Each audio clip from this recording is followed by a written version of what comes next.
இன்றைக்கி எங்கள் பாப்பா ஸ்கூலோட ஆனுவல் டேங்க. அதனால் ஒர்க்லாம் முடிச்சுட்டு சீக்கிரமாகவே இன்றைக்கி ஈவினிங் வந்து கிளம்பியாச்சு. சரி எப்போ அங்கே முடியும் அப்படின்னு சொல்லி நமக்கு தெரியாதுல்ல. அதனால் வீட்லேயே வந்துட்டு டீ பிஸ்கெட்லாம் சாப்பிட்டு ஒரு 6 மணி போல் வந்துட்டு நானும் கிளம்பிட்டாங்க.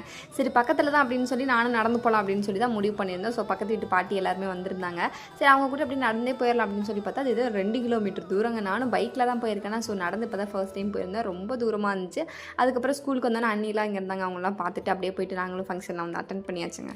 அப்புறம் கொஞ்சம் நேரத்துலேயே வெல்கம் ஸ்பீச்லாம் கொடுத்துட்டு குட்டி குழந்தைங்களாம் வந்து க்யூட்டாக டான்ஸ்லாம் ஆடிட்டு இருந்தாங்க. பார்க்கவே செம்ம அழகாக இருந்துச்சுங்க. எனக்குலாம் பார்த்துட்டு அவ்வளோ குஷியாக இருந்துச்சு. செம்ம சூப்பராக டான்ஸ் ஆடுறாங்களே, நம்மளாம் ஸ்கூல் படிக்கும்போது இவ்வளோ டேலண்டடாக இல்லையடா அப்படின்ற மாதிரி இருந்துச்சு. அதுக்கப்புறம் நிறையா பாட்டுக்கு வந்து டான்ஸ் ஆடிட்டு இருந்தாங்க.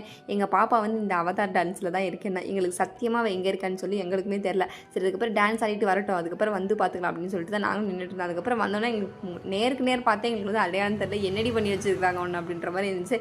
இந்த ஹேர் ஸ்டைல்லாம் வீட்டில் போய் கலைக்கிறதுக்குள்ளே விடிஞ்சிரும் போலே அப்படின்ற மாதிரி நாங்களும் இங்கே ஸ்கூல்லே வந்துட்டு ஒரு ஹேர் ஸ்டைலாம் அப்படியே ரிமூவ் பண்ண ஆரம்பிச்சிட்டு அதுக்கப்புறம் ஒரு டான்ஸ் பார்த்துட்டு அப்படியே நாங்களும் வந்து வீட்டுக்கு கிளம்பிட்டு இந்த மாதிரி வீடியோஸ்க்கு மறக்காம நம்ம சேனலை சப்ஸ்கிரைப் பண்ணிக்கோங்க. பாய்.